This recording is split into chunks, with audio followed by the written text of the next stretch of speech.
अरबौं रुपैयाँ तपाईँको राज्य कोषबाट गएर व्यापक भ्रष्टाचार भयो भन्ने छ आरोप तपाईँलाई नै छ। त्यो आरोप तपाईँलाई चाहिँ एउटा यसको यो आरोपलाई अन्त्य गर्नका लागि तपाईँको संसदको विशेष समिति गठन गरेर यसको छानबिन गर्न तपाईँ तयार हुनुहुन्छ?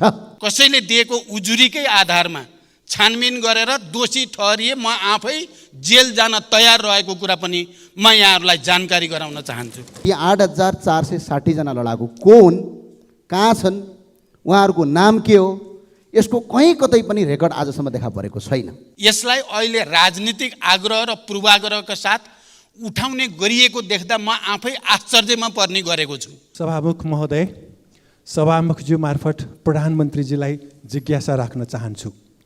प्रधानमन्त्रीजीले नेपाललाई स्विजरल्यान्ड र सिङ्गापुर जस्तै बनाउने भन्नुहुन्थ्यो। ती दुवै देश कस्ता थिए? अहिले नेपाली नागरिकलाई नक्कली भुटानी शरणार्थी बनाउने देश किन बनाउनु भयो? नक्कली भुटानी शरणार्थी बनाउने नाउँमा राज्य विरुद्धको कसुर, मानव बेचबिखन तथा वसार प्रसार, सङ्गठित अपराध, सरकारी कागजात छाप तथा दस्तखत कृत्य, सार्वजनिक सम्पत्ति दुरुपयोग, सरकारी गाडीमा भ्रष्टाचारको करोडौँ रुपैयाँ वसार प्रसार, ठगी लगायत काण्ड मचाएका आरोपीहरूलाई के कस्तो कारबाही हुने हो त्यो यहाँले केही अनुमान गर्नुभएको छ? यसमा प्रधानमन्त्री हुनुभएकाहरू सबै जिम्मेवार हुनु पर्दैन र? यति बेलै 3 दलबीच सहमति पनि भयो समिति भागभन्डा लगायतमा। यो नक्कली भुटानी शरणार्थी काण्डका आरोपीहरूलाई उन्मुक्ति दिने तयारी त होइन? महान्यायाधिवक्ताको कार्यालयले तत्कालीन सरकारी ललिता निवासको सरकारी जग्गा व्यक्तिको नाममा दर्ता गर्ने मुद्दालाई दर्तै गर्न लगाएन। के यो नक्कली भुटानी शरणार्थीको मुद्दा पनि महान्यायाधिवक्ताको कार्यालयले फलानालाई छोडिदिनु, फलानालाई मुद्दा दिनु भनेर आदेश दिने हो कि अथवा मुद्दै नलाग्ने हो कि? र महान्यायाधिवक्ताको कार्यालयलाई प्रधानमन्त्रीद्वारा त त्यस्तो आदेश जाने हो कि? र साथसाथै खोप विश्वविद्यालय विधेयक पारित नभई ज्ञानमा आधारित अर्थतन्त्र निर्माण कसरी हुन्छ? धन्यवाद। सम्माननीय प्रधानमन्त्रीलाई उक्त प्रश्नको जवाफ दिन अनुमति दिन्छु। सभामुख महोदय, नेपाली नागरिकलाई नक्कली भुटानी शरणार्थी बनाउने सङ्गठित अपराधका सम्बन्धमा मैले यसअघि नै धेरै प्रश्न पारिसकेको छु। सरकार पुरै दृढ छ, कसैप्रति पनि कुनै आग्रह र पूर्वाग्रह राखिने छैन, कुनै पनि अपराधीलाई छुट दिइने छैन। यति भनिसकेपछि म मान्य सदस्य र उहाँ मार्फत यो सम्मानित सदनलाई के कुरा प्रश्न गर्न चाहन्छु भने यो केस चाहिँ यो इस्यु भनौँ मुद्दा अब कुनै पार्टी विशेषको, सरकार विशेषको या कुनै नेता विशेषको मात्रै रहेको छैन। यो आम जनताको विषय भइसकेको छ। यो विषय राष्ट्रिय मात्रै होइन, यो अन्तर्राष्ट्रिय विषय पनि भइसकेको छ। सबै अन्तर्राष्ट्रिय सङ्घ संस्थाहरूले पनि बडो गम्भीर रूपले यो विषय हेरिसकेको अवस्था पनि छ। एकातिर सरकार दृढताको साथ दोषीलाई नछोड्ने, निर्दोषलाई नपार्ने नीति अन्तर्गत एउटा निष्कर्षमा पुर्याउन अगाडि बढेको छ भने अर्कोतिर जनता र विश्वको नजर पनि यसमा परेको हुनाले मान्य सदस्यले कुनै शङ्का गर्नु पर्दैन। यसको तात्विक निष्कर्षमा पुर्याउन सरकार दृढ रहेको छ। गुणस्तरीय शिक्षा प्रदान गरी शिक्षालाई रोजगारीमूलक र जीवन उपयोगी बनाउने नीति सरकारले लिएको छ। गुणस्तरीय शिक्षा प्रदान गर्न खोप विश्वविद्यालय लगायत अन्य विश्वविद्यालयहरू माग र आवश्यकताका आधारमा कानुन बनाउँदै सञ्चालनमा लैजाने जानकारी पनि म गराउन चाहन्छु। मैले खोप विश्वविद्यालय आफैले पनि गएर त्यसको अध्ययन अनुगमन गरेको छु। मेरो रुचि छ त्यसमा, त्यसकारण यसलाई अगाडि बढाउने कुरामा म मान्य सदस्यलाई विश्वास दिलाउन चाहन्छु। धन्यवाद। सम्माननीय सभामुख महोदय र सम्माननीय प्रधानमन्त्रीज्यूलाई विशेष गरी आज नेपाली पोसाकमा देखिनु भएकोमा तपाईँलाई धन्यवाद दिन चाहन्छु। र साथसाथै भुटानी शरणार्थी केसमा तपाईँहरूले चालेको कदमप्रति हाम्रो साथ र समर्थन रहनेछ भन्ने कुरा पनि जनाउन चाहन्छु। र साथसाथै आज प्रधानमन्त्रीज्यूलाई मेरो प्रश्न, हाम्रो पार्टीको तर्फबाट प्रश्न के छ भने सरकारी कर्मचारी विशेष गरेर सुरक्षाकर्मी प्रहरीहरू विगत 4 महिनादेखि तलब खान नपाएर उधारोमा काम गरिरहेछन्। यो समस्या समाधान गर्नका लागि प्रधानमन्त्रीले के कदम चाल्नुहुन्छ र कहिले चाल्नुहुन्छ? र अर्को प्रश्न चाहिँ मेरो के छ भने सम्माननीय प्रधानमन्त्रीलाई 8,460 जना पूर्व लडाकु पूर्व माओवादी लडाकुका नाममा त्यतिखेर अरबौं रुपैयाँ राज्य कोषबाट गएको छ।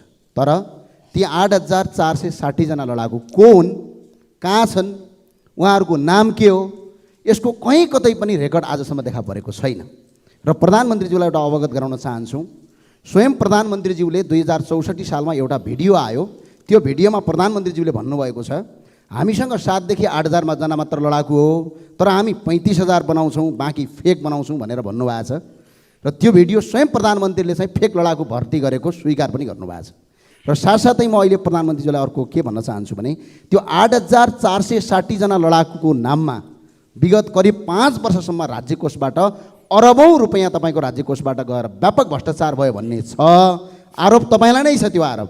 तपाईँलाई चाहिँ एउटा यसको यो आरोपलाई अन्त्य गर्नका लागि तपाईँकै संसदको विशेष समिति गठन गरेर यसको छानबिन गर्न तपाईँ तयार हुनुहुन्छ? हस्, धन्यवाद। सम्माननीय प्रधानमन्त्री श्री पुष्पकमल दाहाल प्रचण्डलाई उक्त प्रश्नको जवाफ दिन म अनुमति दिन्छु। सभामुख महोदय, म फेरि पनि मान्य सदस्यलाई धन्यवाद भन्न चाहन्छु। तपाईँले प्रसङ्गवश विगतका कुरालाई पनि प्रश्न पार्ने अवसर प्रदान गर्नुभएकोमा। अब पहिलो कुरा, पूर्व माओवादी लडाकुलाई राज्य कोषबाट वितरण गरिएको रकममा व्यापक भ्रष्टाचार भयो भन्ने कुरा, यो आरोपको निम्ति आरोप मात्रै हो भन्ने कुरा म बडो जोड दिएर भन्न चाहन्छु। किनकि त्यति बेला शान्ति सम्झौता भएर क्यान्टोनमेन्टमा पूर्व जनमुक्ति सेनालाई राख्ने निर्णय भइसकेपछि क्यान्टोनमेन्टको भौतिक पूर्वाधार र योद्धाहरूको रासन पानीको निम्ति भनेर राज्यबाट दिइएको रकम र त्यसको अडिट, त्यसको हिसाब किताब, त्यहाँ को थिए, कोले लिए भन्ने सबै रेकर्ड रहेको कुरा म मान्य सदस्यलाई जानकारी गराउन चाहन्छु। र त्यति बेला गिरिजाप्रसाद कोइराला प्रधानमन्त्री हुनुहुन्थ्यो अनि डाक्टर प्रकाश शरण महत अर्थमन्त्री हुनुहुन्थ्यो। उहाँहरू समेतको रामशरण महत, प्रकाश शरण होइन, प्रकाश शरण त अहिले हुनुहुन्छ, रामशरण महत अर्थमन्त्री हुनुहुन्थ्यो। उहाँहरू समेतले रुजु गरिसकेपछि त्यो पटाक्षेप भइसकेको कुरा हो। यसलाई अहिले राजनीतिक आग्रह र पूर्वाग्रहका साथ उठाउने गरिएको देख्दा म आफै आश्चर्यमा पर्ने गरेको छु। इतिहासको एउटा त्यस्तो परिघटना जसले देशलाई शान्तिको नयाँ युगतिर ल्याउन मद्दत गर्यो, इतिहासको त्यो संवेदनशील घडी जति बेला विभिन्न क्यान्टोनमेन्टमा हजारौं लडाकुहरू राखेर देशलाई, शान्तिलाई, लोकतन्त्र र परिवर्तनलाई संस्थागत गर्न मद्दत गर्यो र त्यो रकम जो राज्यबाट दिइयो र त्यसको अडिट भएर टुङ्गो लागिसकेको विषय पटक पटक राजनीतिक आग्रहको रूपमा ल्याइएको छ भन्ने मेरो बुझाइ छ। यो पहिलो पाटो म प्रश्न गर्न चाहन्छु। र यदि त्यस्तो केही छ, छानबिन गर्नुपर्छ भने मैले पहिला पनि आफ्नो दलको घोषणापत्रमा 2048 सालदेखिकै सबै घटनाहरूको, सबै उच्च पदस्थ अधिकारीहरूको सम्पत्ति छानबिनको सम्बन्धमा या विभिन्न समयमा उठेका भ्रष्टाचारसँग सम्बन्धित सबै मुद्दाहरूमा छानबिन गर्न म तयार छु। हामी सबै राजनैतिक तहमा एउटा सङ्कल्पको साथ सहमति गरेर जाँदा सबै चिज छानबिन गर्न सकिन्छ। देशमा सुशासनको, भ्रष्टाचारबाट उन्मुक्तिको एउटा नयाँ युग सुरु गर्न सकिन्छ। म फेरि पनि मान्य सदस्यको यो प्रश्नको उत्तर दिँदै के भन्न चाहन्छु भने क्यान्टोनमेन्टको कुरा कपोलकल्पित र पूर्वाग्रही छ भन्ने मेरो दृढ विश्वास छ। फेरि पनि कसैले दिएको उजुरीकै आधारमा छानबिन गरेर दोषी ठहरिए म आफै जेल जान तयार रहेको कुरा पनि म यहाँहरूलाई जानकारी गराउन चाहन्छु। अर्का प्रश्नकर्ता मान्य सदस्य श्री पदम गिरीलाई सम्माननीय प्रधानमन्त्रीसँग प्रश्न सोध्न अनुमति दिन्छु।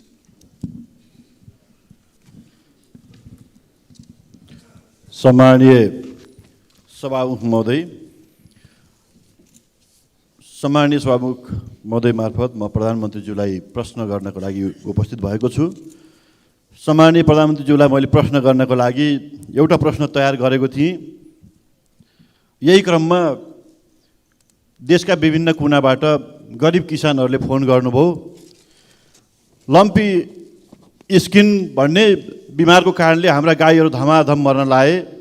सयौँ हजारौँको सङ्ख्यामा गाईहरू चाहिँ बिमारी भएका छन्, भ्याक्सिन पाइएको छैन, हाम्रो कुरा उठाइदिनुहोस् भनेर भन्नुभएको छ।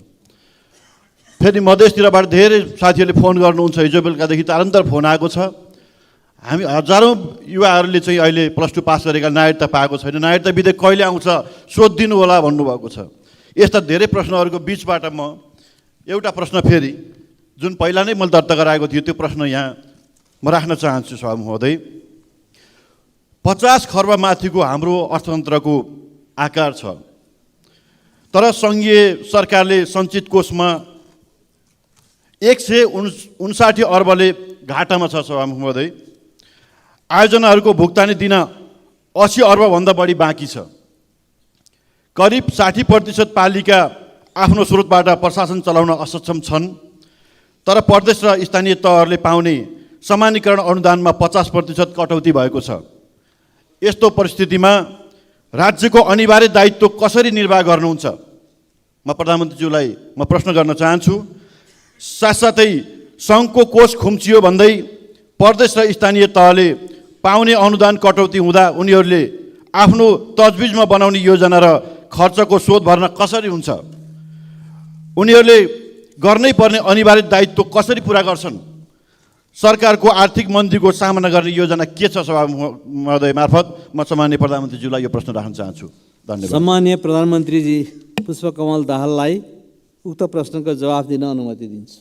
सभामुख महोदय, माननीयजीले पहिला प्रश्न गर्दा म अलिकति झस्किएँ, किनभने पहिला रातभरि गाईको निबन्ध पढेर आएको, बिहान प्रश्न आउँदा नदी आएपछि कसरी लेख्ने भन्ने समस्या परे जस्तै होला कि भन्ने डर लागेको थियो।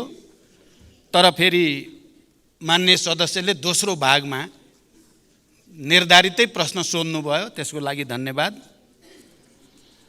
72 सालको महाभूकम्प, कोभिड-19 को प्रभाव, अन्तर्राष्ट्रिय आर्थिक मन्दी लगायतका कारणबाट देशको अर्थतन्त्रको समग्र मागमा ह्रास आएको कुरा हामी सबैलाई ज्ञात नै छ।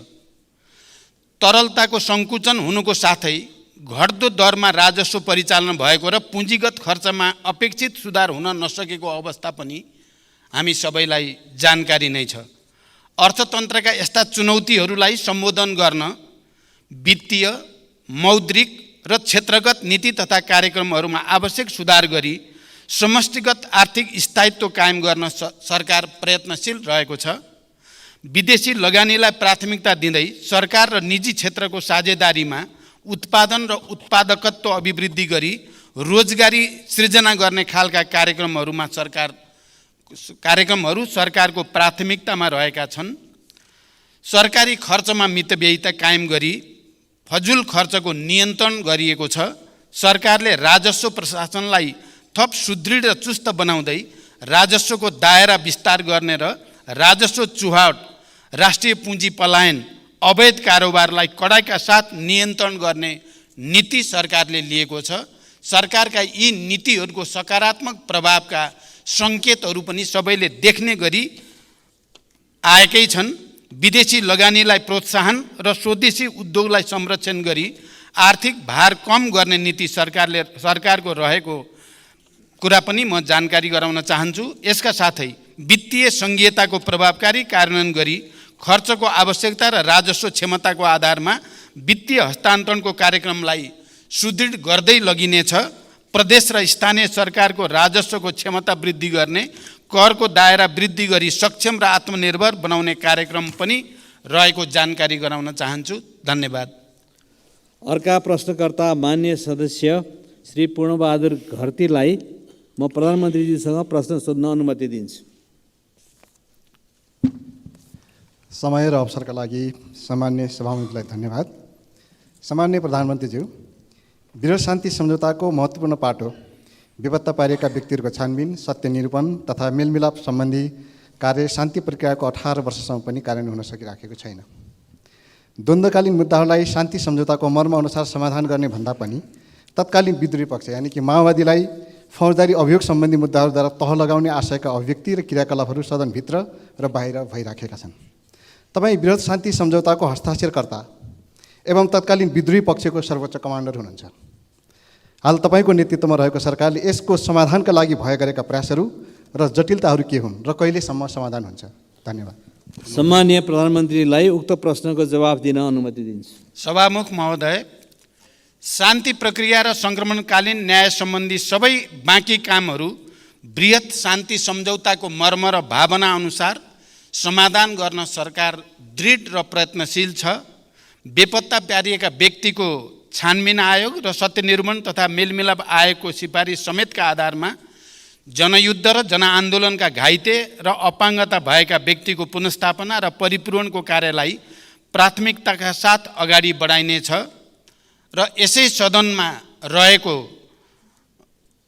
बेपत्ता पारिएका व्यक्तिको छानबिन र दुवै आयोग सम्बन्धी विधेयक संशोधन प्रक्रियामा छ र मैले सरकारको तर्फबाट यो विषयमा बृहत राजनीतिक सहमतिको निम्ति निरन्तर प्रयास गरेको कुरा पनि म यहाँ जानकारी गराउन चाहन्छु, किनकि विस्तृत शान्ति सम्झौतासँग सम्बन्धित र संविधान सभा र सङ्घीय लोकतान्त्रिक गणतन्त्र स्थापनासम्म आउँदा जे जति परिवर्तन भएका छन् त्यसमा सहमत सबै राजनीतिक सहयात्रीहरूको सहमतिबाट नै यो विधेयकलाई पारित गर्ने र अनि शान्ति प्रक्रियाका बाँकी कामलाई छिटोभन्दा छिटो पुरा गर्न सरकार दृढ सङ्कल्पित रहेको म जानकारी गराउन चाहन्छु। जगन्य एउटा कुरा म आज यस सम्मानित सदनलाई के कुरा पनि स्मरण गराउन चाहन्छु भने जति बेला विस्तृत शान्ति सम्झौता भयो र यसै हलमा हामीले 7 राजनीतिक दलको तर्फबाट दिवंगत गिरिजाप्रसाद कोइरालाले र तत्कालीन विद्रोही पक्षको तर्फबाट मैले हस्ताक्षर गर्दै गर्दा हाम्रो एउटा बहस भएको थियो। हामीले विस्तृत शान्ति सम्झौता गरिसकेपछि र त्यो विस्तृत शान्ति सम्झौतालाई अन्तरिम संविधानको अङ्ग पनि बनाइसकिएपछि अब यो बेपत्ता छानबिन गर्ने कुरा या सत्य निरूपण र मेलमिलाप कायम गर्ने कुरालाई एकैचोटि सकिनुपर्छ भन्ने बहस पनि त्यति बेला भएको थियो 7 राजनीतिक दल र तत्कालीन विद्रोही पक्षको बीचमा। अझ मुख्यतः नेपाली कांग्रेसका सभापति तथा तत्कालीन प्रधानमन्त्री गिरिजाप्रसाद कोइरालाले यो समस्यालाई बाँकी राखिराख्नु उचित हुँदैन भन्ने धारणा राख्नुहुन्थ्यो र उहाँले पटक मलाई सुझाव दिने गर्नुहुन्थ्यो कि हामीले यसलाई फर्गिभ एन्ड फर्गेट गरौँ। अब जे भयो भयो, हामी अब शान्ति सम्झौतामा आइसकेपछि फेरि छानबिन गर्ने, दोषीलाई कारबाही गर्ने कुरातिर लाग्दा त्यसले शान्ति प्रक्रियामा नै अप्ठ्यारो आउन सक्छ भन्ने गर्नुहुन्थ्यो। मैले विद्रोहीको एक हस्ताक्षरकर्ताको नाताले मैले त्यसो गर्न हुँदैन भन्ने गर्दथेँ र जघन्य अपराधमा संलग्नलाई कुनै पनि प्रकारको उन्मुक्ति नदिने प्रतिबद्धता सहित मैले दिवंगत गिरिजाप्रसाद कोइराला आदरणीय नेतालाई त्यसको निम्ति कन्भिन्स गरेको थिएँ। म आज यो सम्मानित सदनलाई यो जानकारी होस् भनेर म यो कुरा प्रश्न गर्न चाहन्छु। द्वन्द्वकालीन विषयका मुद्दाहरूमा सबै राजनीतिक दलहरू एकै ठाउँमा उभि उचित निष्कर्षमा पुर्याउन पनि म यो सम्मानित सदनसँग अनुरोध गर्न चाहन्छु र म यो पनि जानकारी गराउन चाहन्छु कि धेरै मेहनत गरेर अहिले यो विधेयक जो यहाँ विचाराधीन छ त्यसमा राजनैतिक सहमति बनाउने निकै ठुलो प्रयास सहित प्रमुख राजनीतिक दलहरूको बीचमा एक किसिमको समझदारी, यसलाई सहमतिबाट टुङ्ग्याउने समझदारी भएको जानकारी पनि म गराउन चाहन्छु। धन्यवाद। अर्का प्रश्नकर्ता मान्य सदस्य श्री शिशिर खनाललाई सम्माननीय प्रधानमन्त्रीजीसँग प्रश्न सोध्न अनुमति दिन्छु। सम्माननीय सभामुख महोदय, धन्यवाद। सम्माननीय प्रधानमन्त्रीज्यू, मैले हजुरलाई पठाएको लिखित प्रश्न बाहेक अर्को एउटा थप प्रश्न पनि छ। मलाई जनताहरूले सोध्न भनेर पठाउनु भएको प्रश्न उत्तर गाह्रो छैन भन्ने मैले बुझेको छु, त्यही भएर राख्दैछु। 2073 साउनमा यहाँको नेतृत्वको सरकारले तराई मधेस र थारूवट आन्दोलनको छानबिन गर्न लाल आयोग गठन गर्यो। त्यसपछि यहाँहरू पटक पटक सरकारमा जानुभयो। सरकारका न्यूनतम साझा कार्यक्रममा रिपोर्ट सार्वजनिक गर्ने भन्ने पनि लेखियो। 7 वर्षपछि यहाँको नेतृत्वमा पुनः सरकार बनेको छ। थारूहट आन्दोलनको जगमा उठेको उन्मुक्ति पार्टी पनि सरकारमा छ। रिपोर्ट चाहिँ सरकारले सार्वजनिक गर्छ कि गर्दैन, कहिलेसम्म गर्छ? त्यस्तै करोडौँ खर्च गरेर बनेको उच्च स्तरीय शिक्षा आयोगले बनाएको रिपोर्ट पनि आजसम्म सार्वजनिक भएको छैन। त्यो हुन्छ कि हुँदैन? त्यस्तै गरी पछिल्लो उपनिर्वाचनमा यहाँ लगायत पूर्व प्रधानमन्त्रीहरू हेलिकप्टर चढेर हाम्रा उम्मेदवारहरू हराउन जिल्ला जिल्ला जानुभयो।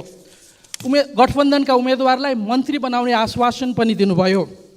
त्यो आश्वासन आफैमा आचार संहिताको विपरीत थियो कि थिएन, त्यो नैतिकताको प्रश्न म आज सोध्दिनँ। म हजुर आज तपाईँलाई म के सोध्न चाहन्छु भने त्यो हेलिकप्टरको खर्च जनताको रगत पसिनाले उठेको करले तिर्छ कि हजुरको गोजीबाट तिरिन्छ? धन्यवाद।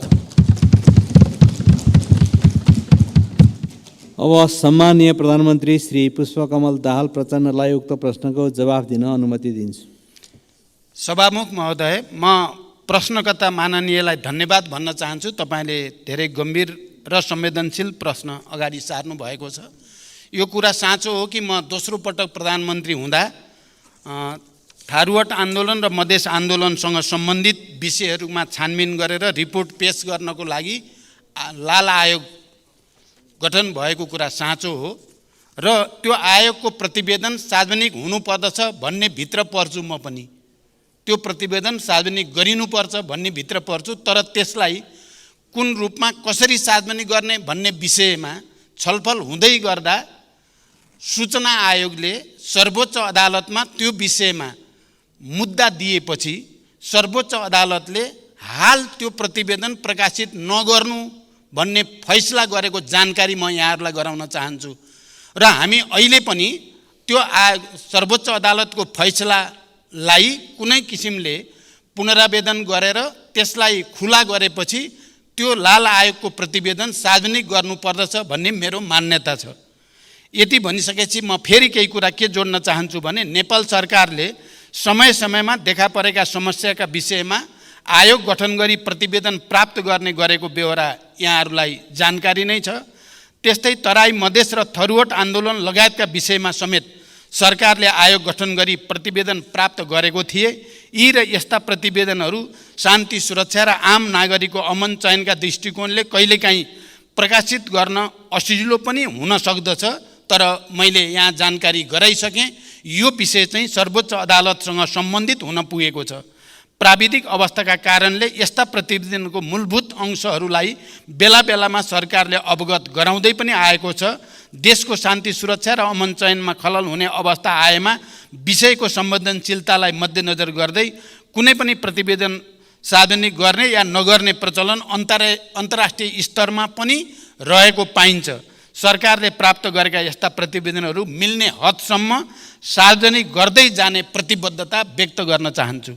धन्यवाद। सरकारी स्कुलबाट गुणस्तरीय शिक्षा प्राप्त गर्न सकिँदैन भन्ने विद्यमान परिस्थिति र मानसिकताका कारण दिनभरि काम गरेर हातमुख जोड्न धौधौ पर्ने अभिभावक पनि सकि नसकी बच्चाको भविष्यको लागि प्राइभेट स्कुलमा भर्ना गर्न बाध्य छन् भने नेपालको डिग्री थन्काएर रोजगारीको लागि 50 डिग्रीको गर्मीमा खाडी मुलुकमा जान बाध्य छन् युवाहरू। सरकारी स्कुल सुधार गर्ने एवं देशमा नै युवालाई रोजगार सिर्जना गर्ने सरकारको के नीति छ? विदेशमा पढ्न जाँदा 1 वर्षमा नेपालको कति रुपियाँ विदेशिन्छ एवं बाहिर रोजगारीबाट 1 वर्षमा कति रेमिट्यान्स भित्रिन्छ? नम्बर 2, कृषि प्रधान देश सधैँ मलको हाहाकार छ। मल कारखाना खोल्ने सरकारको के नीति छ? नम्बर 3, सुदूरपश्चिम प्रदेशले राजधानीको आफ्नै प्रशासनिक भवनबाट काम गर्न कहिले पाउँछ? धन्यवाद। अब सम्माननीय प्रधानमन्त्री श्री पुष्पकमल दाहाल प्रचण्डलाई उक्त प्रश्नको जवाफ दिन अनुमति दिन्छु। सम्माननीय सभामुख महोदय, म अब प्रश्नको उत्तर दिन तयार भएको छु। तर उत्तर दिनु अगाडि 2-3टा वाक्य मात्रै म भन्न चाहन्छु। यो प्रश्न उत्तर कार्यक्रम यस किसिमको व्यवस्था गर्ने कुरामा नियमावली समिति र यो सम्मानित सदनबाट जो व्यवस्था भएको छ त्यसको लागि म धन्यवाद भन्न चाहन्छु। आज बिहान प्रश्न उत्तरको लागि बडो जोसको साथ तयारी गरेर म आउँदै थिएँ तर 2 घन्टा ढिलो भयो। अलिकति नमिठो त लागेकै छ र प्रश्न उत्तर कार्यक्रमको सुरुकै दिनमा नियम निलम्बन गर्नुपर्ने जो अवस्था आयो त्यो पनि बडो नमिठो अनुभूति हामी सबैलाई भएकै छ। तर फेरि सर्वसम्मत भयौँ हामी। सर्वसम्मत भएकोमा त यो खुसीकै कुरा हो। अब म मान्य ईश्वरी नेउपानेको प्रश्नको उत्तर दिन चाहन्छु। सरकारी एवं सार्वजनिक शिक्षा सुधारलाई वर्तमान सरकारले उच्च प्राथमिकतामा राखेको छ। सरकारी विद्यालयमा गुणस्तरीय शिक्षा प्रदान गर्न सरकार प्रतिबद्ध रहेको जानकारी गराउन चाहन्छु। सबै सरकारी विद्यालयमा गुणस्तरीय र रोजगारमूलक शिक्षा प्रदान गरी स्वदेशमा नै रोजगारीका अवसर सिर्जना गर्न हालको शिक्षा नीतिमा केही गुणात्मक सुधार गर्ने सरकारको धारणा रहेको छ। साथै विद्यालयहरूको संरचनागत र भौतिक सुधारमा जोड दिइएको छ। शिक्षकको क्षमता विकासका कार्यक्रमहरू सञ्चालनमा रहेका छन्। स्थानीय तह र प्रदेश सरकारसँग प्रभावकारी समन्वय गरी विद्यालयको अनुगमन र मूल्याङ्कन गरिँदै आएको छ र यस्ता कार्यलाई निरन्तरता दिई शिक्षा प्रणाली थप सुदृढ गरिने बेहोरा सम्मानित सदनलाई जानकारी गराउन चाहन्छु। आर्थिक वर्ष 79-80 को पहिलो 9 महिनामा रु 903 अरब 39 करोड रेमिटान्स प्राप्त भएको छ, जुन गत आर्थिक वर्षको तुलनामा 24.2% वृद्धि हो। यसै अवधिमा नेपाली विद्यार्थीहरू विदेशमा पढ्न जाँदा रु 67 अरब 19 करोड रुपियाँ बाहिरिएको देखिएको छ। नेपालमा रासायनिक मल उत्पादन गर्ने सम्बन्धमा नेपाल लगानी बोर्डमा प्राप्त भएका विभिन्न प्रस्तावहरूको सम्भाव्यता अध्ययन कार्य भइरहेको जानकारी गराउन चाहन्छु। अध्ययनका आधारमा मल कारखाना स्थापना सम्बन्धी कार्यलाई उच्च प्राथमिकता दिई अगाडि बढाइने जानकारी पनि यो सम्मानित सदनलाई दिन चाहन्छु। धन्यवाद। बाउको नागरिकता वंशज छ तर छोराछोरीले जन्मसिद्धका नागरिकता पाएछन्। यसकारण जन्मसिद्ध नागरिकता प्राप्त गरेका नागरिकहरूको फास्ट ट्र्याकबाट कानुन ल्याई अविलम्ब नागरिकता दिन सकिन्छ कि सकिँदैन? सम्माननीय प्रधानमन्त्रीज्यू, यसअघिको सार्वजनिक सदनले दुई पटक नागरिकता विधेयक पारित गरी तत्कालीन सम्माननीय राष्ट्रपतिका पठाउँदा प्रभावित नभई उक्त विधेयक अड्किएको छ। वर्तमान सम्माननीय राष्ट्रपतिज्यूले त्यो नागरिकता विधेयक प्रमाणित गर्नुहुन्छ कि गर्नुहुन्न? उक्त नागरिकता विधेयकप्रति सम्माननीय प्रधानमन्त्रीज्यूको के धारणा छ? र सम्माननीय प्रधानमन्त्रीज्यूले प्रधानमन्त्री भइसकेपछि 6 महिनाभित्र नागरिकता समस्या समाधान गर्छु भन्नुभएको थियो। आज 5 महिना बितिसक्यो। सम्माननीय प्रधानमन्त्रीज्यूलाई 1 महिनाको अवधि छ। यसभित्र नागरिकता संविधान समस्याको समाधान होस् भन्न आम नागरिकको चाहना छ। धन्यवाद। अब सम्मानीय प्रधानमन्त्री श्री पुष्पकमल दाहाल प्रचण्डलाई उक्त प्रश्नको जवाफ दिन अनुमति दिन्छु। सभामुख महोदय, नागरिकता सम्बन्धी विषयको संवेदनशीलताबारे हामी सबै विज्ञ नै छौँ र योभन्दा अगाडिको सदनबाट, प्रतिनिधि सभाबाट र राष्ट्रिय सभाबाट समेत जन्मसिद्ध बाउ आमाका छोराछोरीहरूले नागरिकता प्राप्त गर्ने सम्बन्धी विधेयक पारित भएर प्रमाणीकरणका लागि राष्ट्रपति कहाँ गएको कुरा पनि हामी सबैलाई जानकारीमै छ। पहिलो पटक सम्मानित राष्ट्रपति कार्यालयबाट त्यो विधेयकलाई फिर्ता पठाइयो सदनमा, यो कुरा पनि हामी सबैको जानकारीमा छ। र दोस्रो पटक पनि दुवै सदनबाट पारित गरेर प्रमाणीकरणको लागि फेरि राष्ट्रपति कार्यालय पठाइएको तथ्य पनि हामी सबैलाई अवगत नै छ। तर दोस्रो पटक तत्कालीन सम्मानित राष्ट्रपतिजीले न त्यसलाई खारेज भनियो, न त्यसलाई फेरि फिर्ता पठाउने कुनै प्रावधान थियो, न त्यसलाई अरू केही गर्न सकिने स्थिति नै थियो। खालि प्रमाणीकरण गर्नुपर्ने संवैधानिक बाध्यता मात्रै थियो। संविधानले कहीँ कतै ठाउँ दिएको थिएन। तर राष्ट्रपति कार्यालयले त्यसलाई होल्डमा राखेको स्थिति छ। न फिर्ता, न खारेज, न अरू कुनै बाटो, त्यो होल्डमा छ राष्ट्रपति कार्यालयमै। अब त्यसको पोजिसन के हुने र अहिले नयाँ सदन र नयाँ राष्ट्रपतिले त्यो होल्डमा रहेको विधेयकलाई प्रमाणीकरण गर्ने या अर्को कुनै बाटो छ भन्ने बारेमा संविधानविद, कानुनविद, राजनीतिज्ञहरूसँग छलफल चलिरहेको छ। र म के कुरा प्रश्न गर्न चाहन्छु भने हामीले बार एसोसिएसन लगायत संविधान र कानुनका विज्ञहरूसँग एउटा ठुलो छलफलको आयोजना बालुवाटारमा गरेका थियौँ र त्यो छलफलमा उपस्थित सबै पूर्व महान्यायाधिवक्ता, अहिलेका महान्यायाधिवक्ता लगायत सबै संविधान र कानुन विज्ञहरू जो उपस्थित हुनुहुन्थ्यो, उहाँहरू सबैले सर्वसम्मत रूपमा त्यो विधेयकलाई राष्ट्रपतिले प्रमाणीकरण गर्न केही बाधा छैन, उहाँले प्रमाणीकरण गर्न सक्नुहुन्छ र गर्नु पनि पर्छ भन्ने नै सुझाव थियो। र त्यो सुझावको आधारमा मैले सम्माननीय राष्ट्रपतिजीलाई भएको छलफलको जानकारी पनि गराएँ। यस्तो छलफल भयो र यो सुझाव छ भन्ने कुरा। राष्ट्रपतिजीले यो बारेमा मैले पनि केही कानुनविद, संविधानविदहरूको राय लिएर मात्रै यसको बारेमा टुङ्गोमा पुग्छु भन्ने जानकारी दिनुभयो र अहिलेसम्म सायद उहाँ अध्ययनकै प्रक्रियामा हुनुहुन्छ। र अब यही सदनमा दुईटै सम्भावना म देख्छु।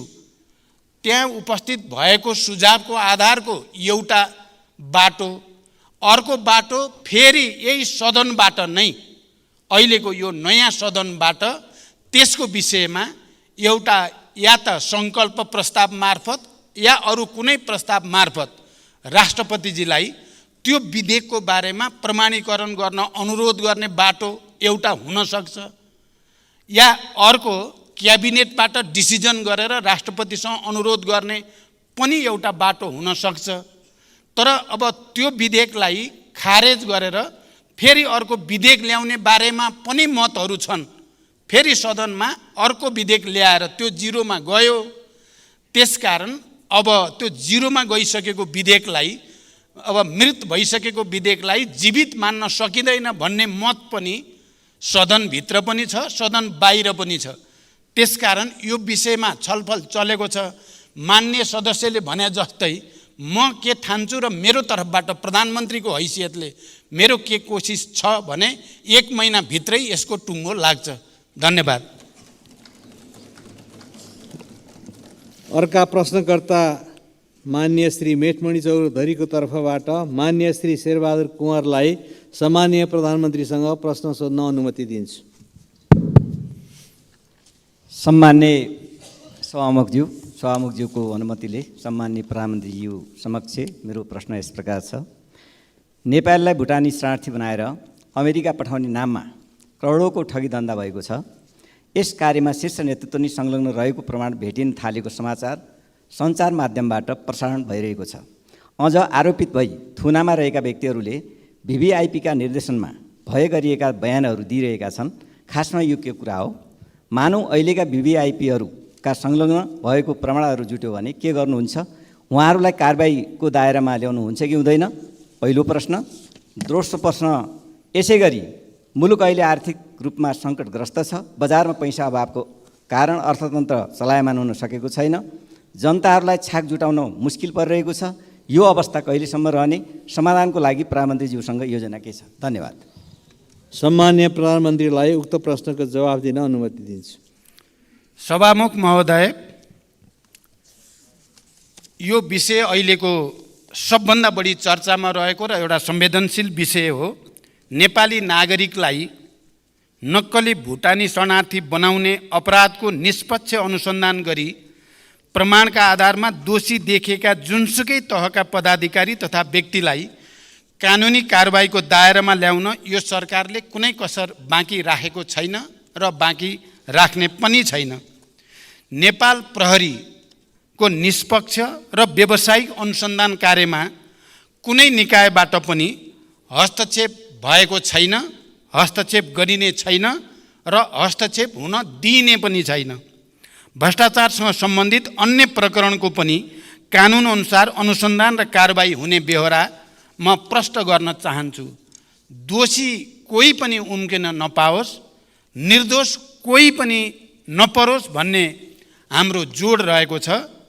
जुनसुकै तह र तबकाका भए पनि यो अपराधमा संलग्न जो कोही पनि कानुनको दायरामा आउने नै छन् र त्यो प्रक्रिया अगाडि बढी पनि सक्नुभएको छ। मान्यले सोधे जस्तो भिआइपीहरू भिभिआइपीहरू पनि परि त राखेका छन्। त्यसकारण यसमा स्वतन्त्र र निष्पक्ष रूपले छानबिन भइरहेको कुरा त्यसले प्रमाणित गर्दछ।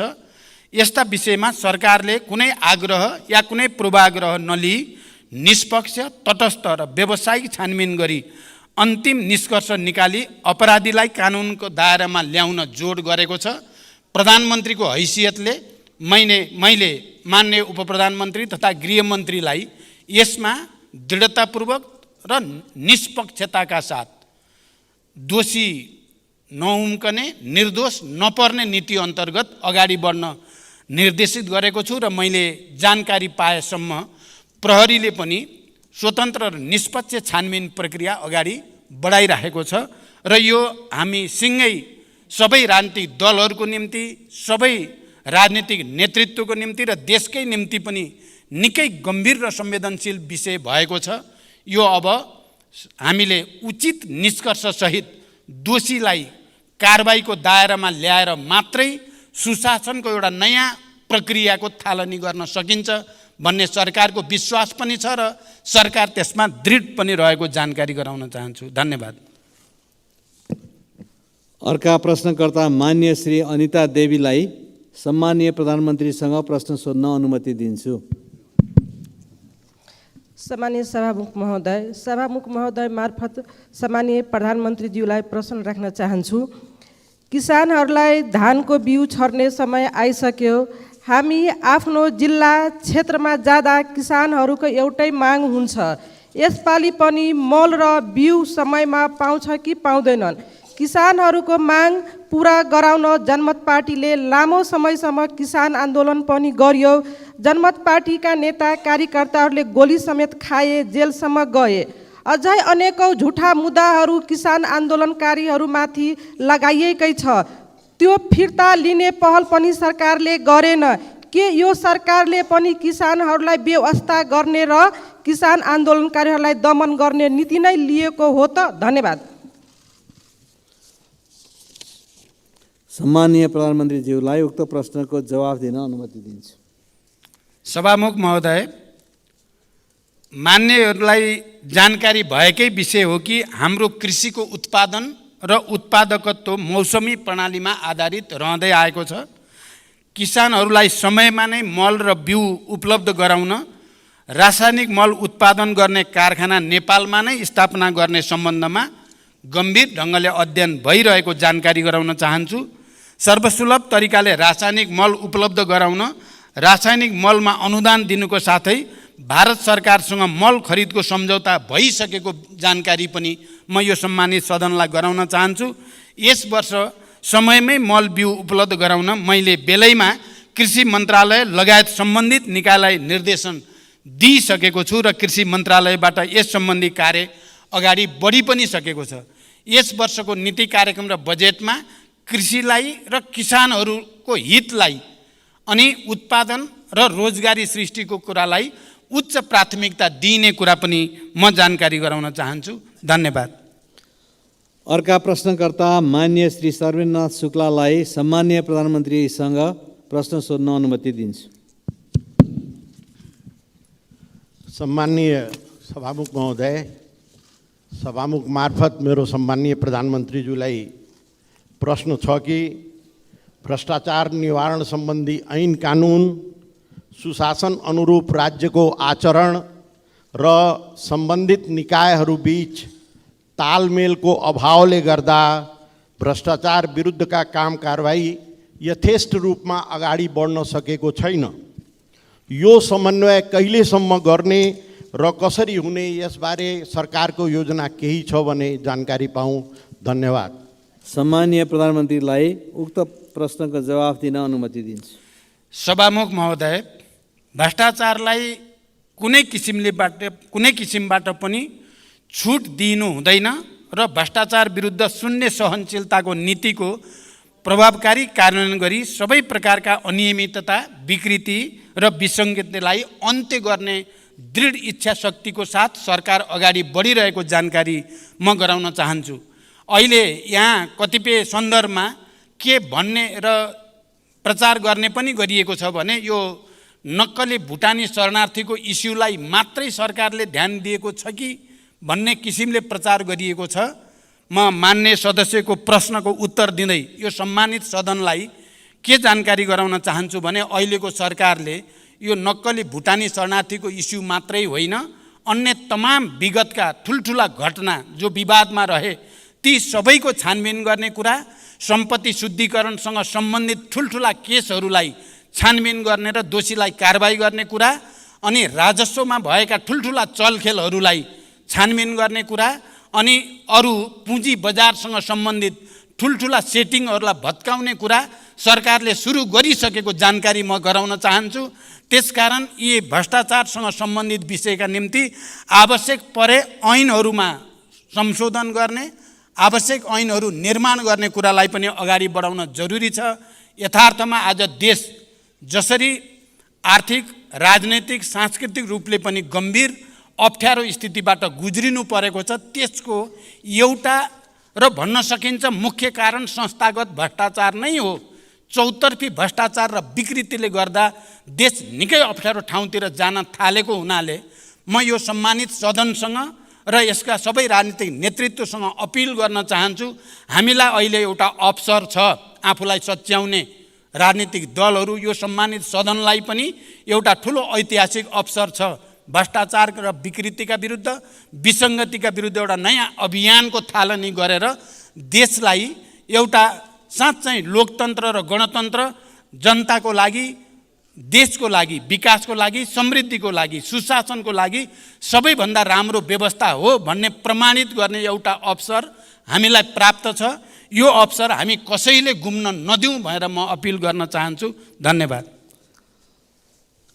अर्का प्रश्नकर्ता माननीय सदस्य श्री गङ्गाराम चौधरीलाई सम्मानीय प्रधानमन्त्रीसँग प्रश्न सोध्न अनुमति दिन्छु। सम्माननीय सभामुख महोदय मार्फत सम्माननीय प्रधानमन्त्रीलाई मेरो प्रश्न। पहिलो प्रश्न, 2072 सालको टिकापुर घटनालाई लक्षित बनाएर गरेको सर्वोच्च अदालतको फैसलालाई भूमिपुत्रहरू र नागरिक मुक्ति पार्टीले सम्मान गर्दछ। साथै सम्मानित सर्वोच्च अदालतको फैसलालाई सबैले सम्मान गर्नुपर्नेछ र गर्नु पनि पर्दछ। तर सम्माननीय सभामुख महोदय, पहिचान सहितको आफ्नो हक अधिकार माग्दा गरिएको आन्दोलनमा सम्मानित सर्वोच्च अदालतबाट गरिएको फैसला न्यायपूर्ण भयो र थारूहरूले 2072 सालमा आफ्नो हक अधिकार पहिचान माग्दा घुसपैठ गरी घटाइएको पूर्व योजना सहितको टिकापुर घटना किन राजनीतिक घटना भएन? म प्रश्न गर्न चाहन्छु। सम्माननीय सभामुख महोदय, यसको जवाब सभामुख मार्फत मैले माननीय गृहमन्त्री र सम्माननीय प्रधानमन्त्रीज्यूबाट पाउनै पर्छ। दोस्रो प्रश्न, सभामुख महोदय, माननीय रेशम चौधरी लगायत टिकापुर राजबन्दीहरू अन्यायमा परेका छन्। टिकापुर घटनापछि ग्रिसलाल चन्दको संयोजक तत्त्वमा लाल आयोग प्रतिवेदन तयार गरिएको थियो, तर हालसम्म त्यो लाल आयोग प्रतिवेदन कहाँ छ, कोसँग छ, त्यसको जिम्मेवारी कसले लिएको छ, त्यो प्रतिवेदन सरकार किन लुकाइएर राखेको छ? सम्मानित अदालतको फैसला स्वीकारेर हाम्रा नेता जेलमा बस्नुपर्ने, तर सरकारले सम्मान्य अदालतको फैसला नतिर्ने? सम्मानित सर्वोच्च अदालतले लाल आयोग प्रतिवेदनलाई सार्वजनिक गर्न नदिएको जानकारी अहिले सम्मान्य प्रधानमन्त्रीज्यूबाट मैले पाएँ, तर सम्मानित सर्वोच्च अदालतले लाल आयोग प्रतिवेदनलाई सार्वजनिक गर्न दिएको आदेशलाई पनि हालसम्म सरकारले सार्वजनिक गराउन नसक्नु कति अन्यायपूर्ण छ। सभामुख महोदय, त्यो लाल आयोग प्रतिवेदन सार्वजनिक गर्न आखिर सरकारलाई बाधा अर्चन हुने समस्या के छ, कहाँ छ, त्यसको के रहस्य लुकेको छ? त्यो प्रतिवेदनमा कुन जाडुको छरी छ? अरू को फस्दैछन् त्यो प्रतिवेदनमा? कतै अरू राजनीतिक दलका कार्यकर्ता र नेता बचाउनलाई त्यो प्रतिवेदन लुकाएर राखेको त होइन? सभामुख महोदय, म सभामुख महोदय मार्फत आज प्रधानमन्त्रीज्यूलाई प्रश्न गर्न चाहे, लाल आयोग प्रतिवेदन सार्वजनिक गर्न किन सरकार डराइरहेको छ? र अन्तमा मैले सभामुख महोदय भर्खरै टिकापुर घटनाको कारण 7 वर्ष जेल जीवन बिताउने सीताराम थारू निर्दोष साबित भएर कारागार मुक्त भएका छन्। उहाँको 7 वर्ष जेल जीवनको क्षतिपूर्ति कसले दिने? त्यसैले सभामुख महोदय टिकापुर घटनामा सफाई पाएका ती सबै निर्दोषलाई सरकारले अविलम्ब क्षतिपूर्ति दिनुपर्छ। र अन्तमा मेरो तेस्रो प्रश्न के छ भनेपछि हालसम्म सुदूरपश्चिम सरकार बन्न नसक्नुको राज के हो? सभामुख महोदय मार्फत म प्रधानमन्त्रीज्यूलाई, सामान्य प्रधानमन्त्रीज्यूलाई प्रश्न गर्न चाहे। सरकार बनेको 5 महिना पुग्दैछ, हालसम्म सुदूरपश्चिम सरकार बनाउन नसक्ने सरकार के कारणले बन्न सकेको छैन? धन्यवाद। सम्माननीय प्रधानमन्त्रीज्यूलाई उक्त प्रश्नको जवाफ दिन अनुमति दिन्छु। सभामुख महोदय, मान्य सदस्यले एउटा प्रश्नको ठाउँमा 4-5वटा प्रश्न जोडेर गर्नुभयो, केही छैन, ठिक छ। लाल आयोगको प्रतिवेदनबारे मैले अघि नै प्रश्न गरिसकेको छु र सरकार यो प्रतिवेदन सार्वजनिक गर्ने पक्षमा नै छ भन्ने कुरा पनि मैले अघि नै भनिसकेको छु। किनकि म नै प्रधानमन्त्री हुँदा नै यो आयोग गठन भएको हुनाले, तर त्यसमा जे व्यवहारिक र कानुनी जटिलता छन् तिनलाई फुकाएर मात्रै त्यसलाई सार्वजनिक गर्न सकिन्छ भन्ने कुरा म प्रश्न गर्न चाहन्छु। र राजनीतिक आन्दोलनका कारण जेल जीवन बिताइरहेका बन्दीहरूका सम्बन्धमा सरकारको यसै सम्मानित संसदमा विधेयक प्रस्तुत भइसकेको छ र विधेयक छिटै निष्कर्षमा पुग्ने पनि म विश्वास व्यक्त गर्न चाहन्छु।